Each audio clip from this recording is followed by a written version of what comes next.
তোমরা ইউটিউবে আগে থেকে একাধিক থাম্বনেল আপলোড করতে পারতেছিলা। এখানে থাম্বনেলে একাধিক অপশন সিলেক্ট করার অপশন ছিল। আমি যদি একটু দেখাই, এই যে এবি টেস্টিং, এখান থেকে তো তুমি মাল্টিপল থাম্বনেল অ্যাড করতে পারতেছিলাই। তবে এখন ইউটিউব নিয়ে আসলো একাধিক টাইটেল অ্যাড করার সুযোগ। তুমি চাইলে বাংলা, ইংলিশ যে কোনো টাইটেল অ্যাড করতে পারো। এখন থেকে তুমি যদি ইউটিউবে ভিডিও আপলোড করো তাহলে আমার মতো করে 3টা টাইটেল আপলোড করতে পারবা।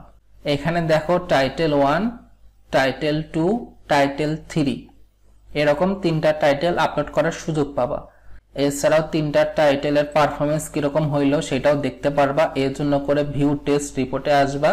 এখানে আসার পর দেখতে পারবা কোন টাইটেল থেকে কত ভিউজ আসছে, কোন টাইটেলটা বেশি চলতেছে। 3 রকম টাইটেল তুমি সেট করতে পারবা।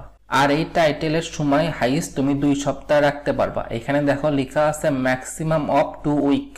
এখানে আমার সময় আছে আর 13 দিন 4 ঘন্টা। তুমি যদি 1 থেকে 2 দিন রাখো তাহলেই দেখতে পারবা তোমার ভিডিওর কোন টাইটেলটা বেশি গ্রাহক পছন্দ করতেছে এবং ভিউজ আসতেছে, সেটা তুমি অপশন সিলেক্ট করে দিয়ে ডান করে দিবা। তো চলো এই কাজটি আমি কিভাবে করি একটু দেখা যাক। এই কাজটি করার জন্য করে কিন্তু তোমাকে অবশ্যই ল্যাপটপ অথবা ডেস্কটপ ব্যবহার করতে হবে। ফোনে এই কাজটি তুমি করতে পারবা না। সর্বপ্রথম আমি আমার ইউটিউব চ্যানেলে প্রবেশ করব। এরপর তুমি যেরকম ভাবে ভিডিও আপলোড করো সেরকম ভাবে ভিডিও আপলোড করবা। এখানে দেখো ক্রিয়েট লেখা আছে, এখান থেকে আপলোড ভিডিওতে যাবা। আমি একটা ভিডিও আপলোড করে দেখাচ্ছি। আমি এই ভিডিওটা এখানে ড্র্যাগ এন্ড ড্রপ করলাম, আপলোডটা হোক। এখানে দেখো টাইটেল শো করলো একটা, এই একটার থেকে এবার 3টা করতে পারবো। এর জন্য করে লেখা আছে এবি টেস্টিং, এখানে ক্লিক করবা। তাহলে দেখো লেখা আছে টাইটেল, এখানে টাইটেল 2, এখানে টাইটেল 3, এখানে তুমি 3টা টাইটেল দিতে পারবা। এছাড়াও কিন্তু তুমি দেখো টাইটেল এন্ড থাম্বনেল 2টাই দিতে পারবা। এই টাইটেল অনুযায়ী কি থাম্বনেল হবে, টাইটেল 2 অনুযায়ী কি থাম্বনেল হবে, টাইটেল 3 অনুযায়ী কি থাম্বনেল হবে, তুমি এটাও সিলেক্ট করতে পারো। আর এখানে থাম্বনেল অনলি, এখানে তুমি শুধু থাম্বনেলটা অ্যাড করতে পারবা। এই অপশনটা আগে থেকেই ছিল থাম্বনেল একাধিক অ্যাড করার। আজকের ভিডিওর মেইন টপিক কিভাবে একাধিক টাইটেল অ্যাড করবা। তাই আমি টাইটেল অনলিতে রাখবো। একটা টাইটেল তো আমি অ্যাড করলামই। এখানে দেখো আমি ভিডিওতে যে নামটা দিয়ে রাখছিলাম সেটাই কিন্তু এটা। তাহলে আমাকে আরো 2টা টাইটেলের প্রয়োজন। তো আমি 2টা টাইটেল নিয়ে নিচ্ছি। এখান থেকে আমি একটা টাইটেল কপি করলাম, এই টাইটেল 2 এ দিয়ে দিলাম। আর একটা টাইটেল আমি টাইটেল 3 তে দিব।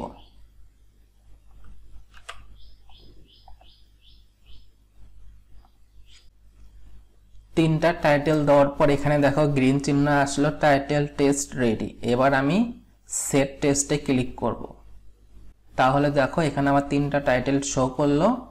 এবার তুমি ভিডিওর যে কাজগুলো করো সেগুলো একে একে করবা, ডেসক্রিপশন অ্যাড করবা।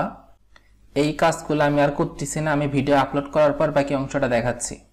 দেখো এখানে সর্বশেষ ধাপ ভিজিবিলিটি। এখান থেকে আমি পাবলিক করে এরপর আমি তোমাদের দেখাচ্ছি। পাবলিশ করলাম ভিডিওটা।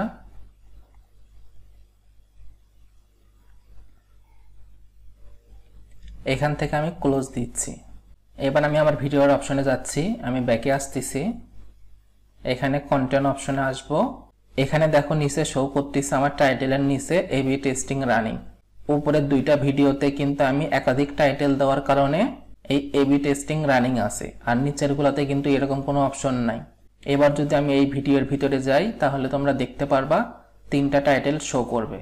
ভিডিও পাবলিশ তো হইলই। এরপর তুমি ভিউ টেস্ট রিপোর্টে আসবা। এখান থেকে তুমি সমস্ত অপশন পরে দেখে নিতে পারবা। যখন তোমার ভিডিওতে ভিউজ আসবে 1000, 2000, তখন তোমার এখানে ওয়াচ টাইম কত আসলো, কোনটার পারফরমেন্স কিরকম, সমস্ত বিষয় দেখাবে। আর টাইম দেখো 13 দিন 23 ঘন্টা আছে। এটা তুমি সর্বোচ্চ 2 সপ্তাহ দেখতে পারবা, আমি ভিডিওর শুরুতে যেটা বলে রাখছিলাম। আর এটা কিন্তু বেটা ভার্সন। তো আজকের ভিডিওটি কেমন লাগলো তোমরা কমেন্ট করে অবশ্যই জানাবা। আর তুমি যদি এরকম ভিডিও আরো পেতে চাও তাহলে আমার এই চ্যানেলটি সাবস্ক্রাইব করে পাশে থাকো। Thank you for watching this video.